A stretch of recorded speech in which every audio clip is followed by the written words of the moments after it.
Good evening. Co-chairs of this forum, this U.S.-Spain Council Forum, Senator Tim Kaine, Juan Maria Nin, Minister of Foreign Affairs and Cooperation of Spain, Governor of Florida, Rick Scott, senators, congressmen, mayors, members of the U.S.-Spain Council, authorities, ladies and gentlemen. Good evening, buenas noches. Thank you all for your warm welcome and for your kind words, Senator Kaine and Juan Maria. And also, I would like to especially thank the hospitality, once again, of the Flagler College. I would like to greet the presence of the President of Flagler College, President Ibarra. The Queen and I have spent a large part of today in his domains. And I would like to thank him for his patience. I told him when we arrived tonight that he couldn't get rid of us very easily, because we were having a good time, we were enjoying our time here, and also in the city of St. Agustín. So thank you again, President Ibarra, and thank you, because this atmosphere cannot be better for what we're about to talk about, what you all are about to talk about during this forum. So many symbols of our common heritage, and so many symbols that bring us our own diversity into this country. Over the years, I've had the opportunity, as you've heard, to attend, along with the Queen, several editions of the United States Spain Council Forum, which has always had a very high level due to the caliber of its participants. I remember last year in Malaga, when Senator Kaine started off his tenure, and 2 years ago in Santa Barbara, California as well. This year I would like to highlight that the forum, which brings us together, has some additional features which you already know about, but I would like to highlight them. One is that it marks the final event of our first official visit to the United States of America as King and Queen of Spain, and our first meeting during this trip with the President at the White House, President Obama, and the First Lady. Secondly, because we are celebrating 450 years of the foundation of St. Agustín. As you all know, the oldest city of European origin in what is today the United States. Our friend and host, Senator Tim Kaine, wanted to hold the forum here in order to commemorate that extraordinary landmark event, so that more and more Americans can learn about it and appreciate this common history. As Governor of Virginia, he promoted the 400th anniversary of Jamestown, a city which many members of the general public honestly think is the oldest city in their country. However, in the words of the historian Michael Gannon, while Jamestown was being founded, St. Agustín was up for your urban renewal.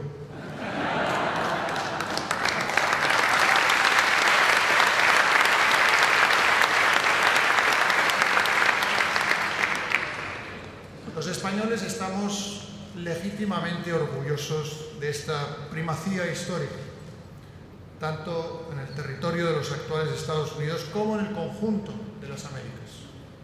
Una primacía que, junto a nuestra presencia de varios siglos en este continente, hace que España no pueda entenderse sin su dimensión americana, como recordaba el senador Kaine. Y como he tenido ocasión de señalar muy a menudo en distintas visitas en este país. No obstante, lo que hoy quiero destacar es el hecho de que este aniversario de San Agustín adquiere pleno sentido en el marco de un fenómeno de gran calado, que es la revalorización del legado hispánico en los Estados Unidos y su contribución a la construcción de esta gran nación.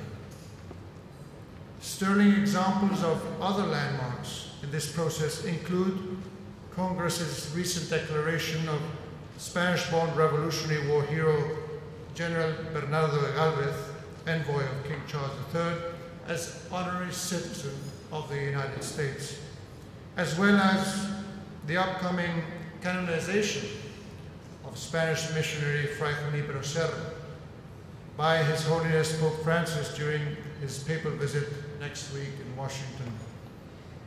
Many Americans of Hispanic origin are pleased by these forms of public recognition, highlighting the Spanish dimensions of this great land's history and the rich diversity of the U.S. identity from its very beginning. The story of St. Augustine's foundation is a tribute to creativity and tenacity by Pedro Menéndez de Avilés and his companions. A creative capacity to carry out the ambitious project under circumstances that were utterly new in the eyes of those men who had come from a world away.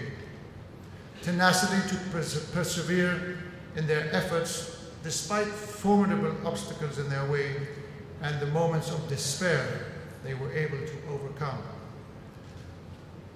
But it is not my intention to focus here on those great deeds which fill us obviously with great pride, but rather to highlight their capacity to inspire. Indeed, on this trip to the United States, I have seen firsthand that these qualities live on in many ways in the many Spaniards who are making such valuable contributions to the progress of this country in so many areas, and to further intensify the relationship between Spain and the United States. I am referring first of all to the important number of reputed researchers, scientists, who during these days have been participating in the first meeting of Spanish scientists in the United States, with whom we had a chance to talk on Wednesday at my beloved alma mater, Georgetown University. I would like to underline the huge talent pool I saw there, and the prestige that all of these researchers have attained at their centers of excellence where they are working here on US territory. Moreover, the creation of the international networks of these Spanish scientists abroad is going to have a positive impact on the already very high quality of science in our own country and on our contribution to the advancement of science worldwide. Another group that is showing its high level of creativity is, of course, the business community, so well represented in this forum.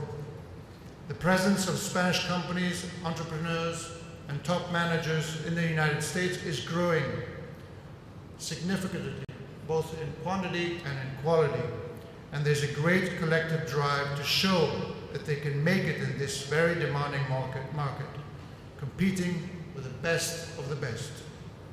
Even during the most difficult moments of the economic crisis, the presence of Spanish companies in the United States never stopped growing, reaching levels never seen before. And the interest is palpable in both directions. As I had the occasion to see for myself at a meeting in Washington with leaders of a good number of US corporations, the expectations aroused by the recovery of the Spanish economy are high, and the forecasts point towards a significant rise in investment by the United States. The expansion of the Spanish language is another field open to creativity and innovation. This is not only because this language is a vehicle for different forms of artistic expression, which are becoming increasingly popular here in the US, but also because the internet is undoubtedly the great forum of our times, where communication and information are being reinvented on a daily basis. We were talking about this just yesterday in Miami, a fascinating bilingual city which has become the hub for contacts and exchange between the Americas. So that all of these varied projects can attain their full potential, the United States and Spain, allies, partners, and friends, share a responsibility to promote a secure environment, to protect our citizens so that they can carry out these initiatives with maximum freedom and security. It is true that today open societies are vulnerable to a terrorist threat that we can see mutating and spreading throughout much of the world, but our values and our convictions give us the moral strength necessary to confront it. At the same time, we need to mobilize human and material resources, and Spain is doing so as a member of the coalition against the heinous terrorist organization that actually wants to consider itself and calls itself a state. Well, let's leave it at Daesh. My country plays as well a prominent role in many other international missions, but at the end of the day, we are also engaged in a battle of ideas and values, which we must also wage on ideological and intellectual grounds. In an increasingly interconnected world, where threats are global, how we address them must also be global. The best guarantee for our security lies in our capacity to cooperate, in our solidarity, in our capacity to forge alliances. These past few days, I've had the opportunity to discuss these challenges with President Obama and members of the Senate Foreign Relations Committee. I've also participated in a meeting involving two of the main international study centers from both our countries, precisely addressing challenges to our joint security. All of these talks have strengthened my conviction that a balanced, vigorous, transatlantic relationship is our most valuable asset. This is why today's Forum for Dialogue is so relevant, bringing together representatives from the governments and civil societies of both countries, of both sides of the Atlantic. No quiero terminar estas palabras sin hacer alusión a la realidad de progreso y crecimiento vivida por España durante las pasadas décadas. Este ha sido efectivamente el periodo de mayor desarrollo económico y social de nuestra historia, logrado gracias a la apertura democrática de nuestro país hace casi 40 años, a la voluntad y el esfuerzo de todos los españoles y a nuestro deseo colectivo de recuperar nuestro lugar en Europa y en el concierto de las naciones.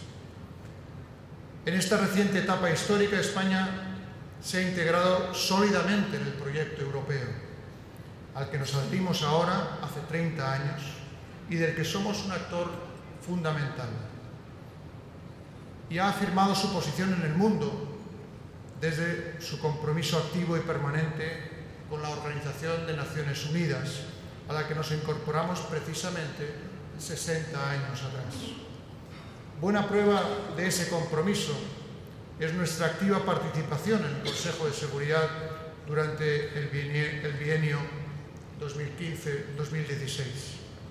Además, hemos asumido un papel de responsabilidad y de solidaridad en la ayuda al desarrollo en muchos lugares cercanos y lejanos.